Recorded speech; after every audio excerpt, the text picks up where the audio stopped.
Daisy and Rose have red hair, green eyes, and freckles, just like my parents. But I'm blonde and blue-eyed. I look nothing like my family. On our third birthday, when my parents invited all the neighbors, everyone was staring at me like I was some exotic zoo animal.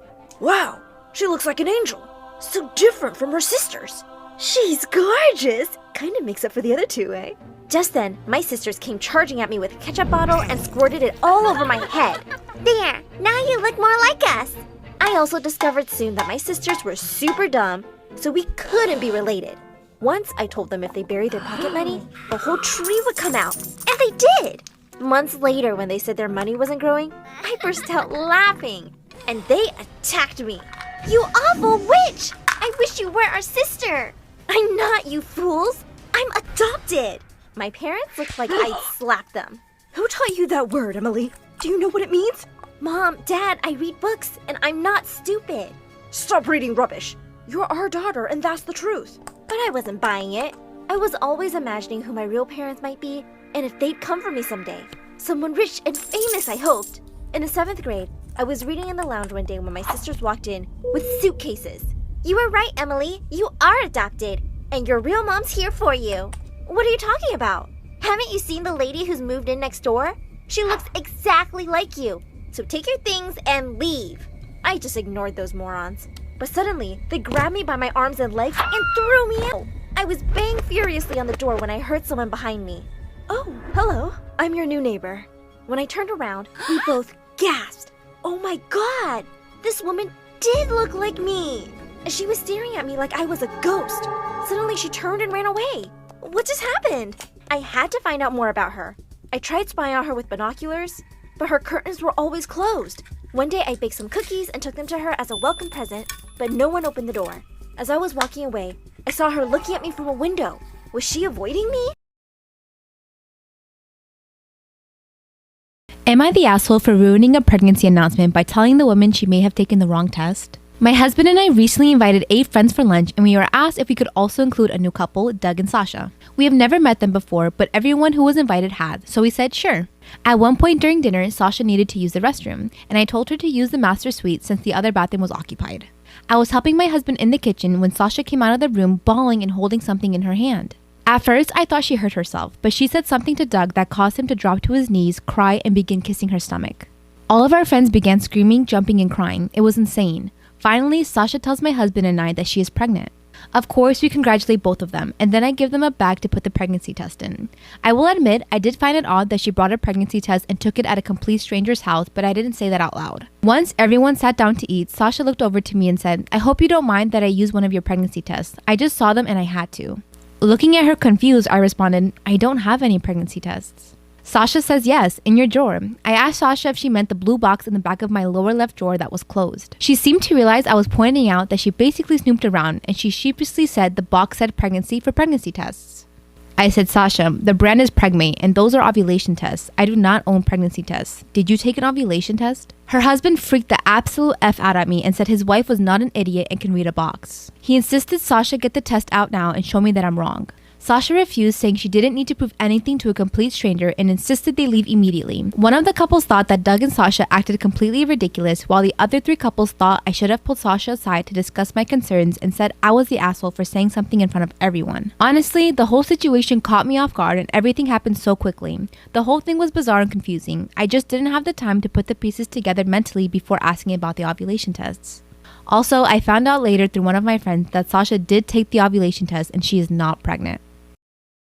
Tomorrow, my boyfriend is going to ask me to marry him, and I'm going to say no. I feel like if I don't tell someone, even strangers, I'll explode. The ache in my heart is only getting worse, and I don't know what I can do to change how I feel. If I had one wish right now, it would be to somehow magically change how I feel. A week ago, I found the ring. He knew exactly what ring to buy. A girl can't ask for a more beautiful ring. It's been in his family for years. He also got a backup ring. I also know he asked my dad's permission and that my dad gave it to him despite us both being young.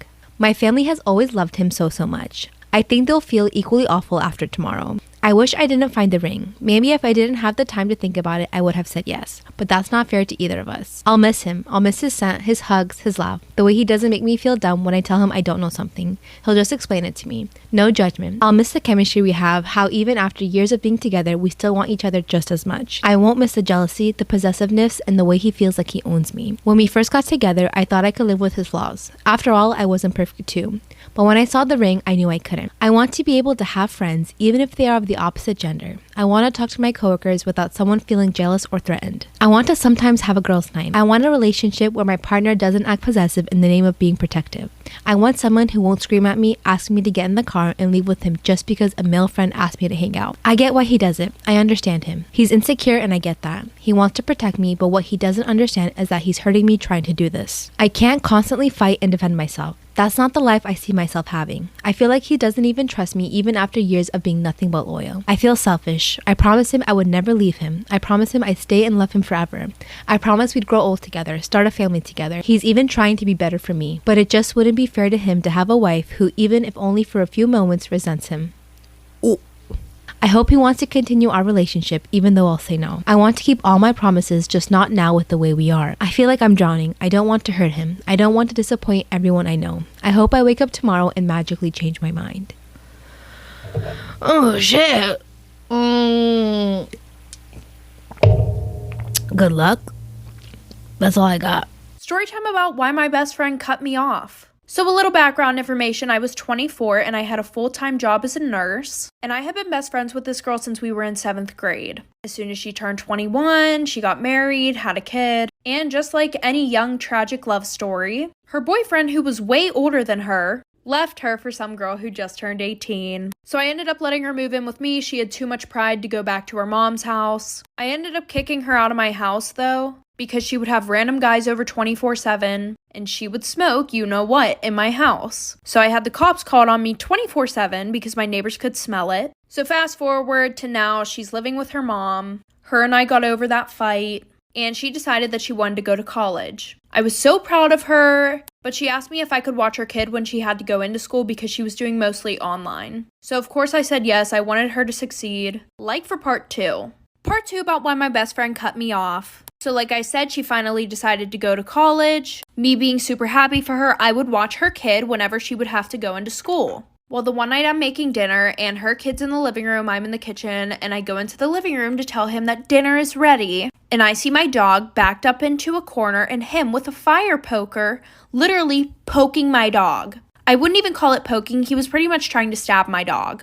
My dog has its ears back, it's shaking with anxiety. So I go over and I rip it out of his hands and I smack his fingers. And I tell him, we do not do that to the dog. Like, what is wrong with you? So my friend comes, picks him up. A few days later, she comes to drop him off again. And she says, hey, can I talk to you? I already knew what it was about, so I was expecting this. She was like, Gavin told me that you hit him last time he was here. And I was like, yeah, he pretty much was stabbing my dog.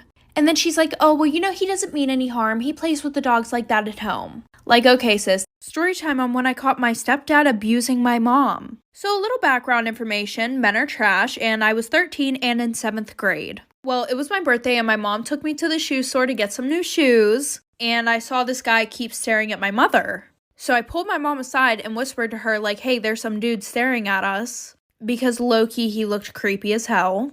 Well, apparently he wasn't creepy. He came up to my mom and started talking to her, and he was flirting with my mom a lot, so I grabbed a random pair of shoes and told her I was ready to go. Her and I walk up to the register. I think the conversation is over with her and James, but then he's like, oh, like, let me pay for that. Next thing you know, they exchange numbers and I start seeing him a lot more. And my mom seemed very happy, like she was smiling 24/7. So fast forward, we all move in together, and I got a job.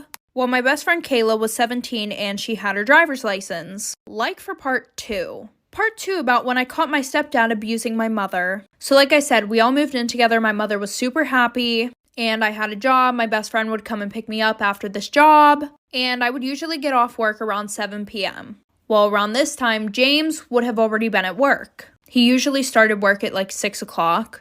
But every time that I would come home, my mother would be crying in her bedroom. So I ended up telling my best friend about it, and she said that she would come and get me early the next day from work so that way we could possibly see what was happening while I wasn't there. So fast forward the next day, Kayla comes and gets me early from work. She pulls around the corner and we walk to my house because they would have seen her car if we parked on the street. I quietly unlock the door. My best friend and I go upstairs. We hear my mom screaming in pain, and the bedroom door was wide open. He was hitting my mother. So I kind of whispered to my best friend to take a video while I called the cops. He ended up going to jail, got a restraining order, and now my mom and I are living in a new house. Part 2 about why my best friend cut me off. So like I said, she finally decided to go to college. Me being super happy for her, I would watch her kid whenever she would have to go into school. Well, the one night I'm making dinner and her kid's in the living room, I'm in the kitchen, and I go into the living room to tell him that dinner is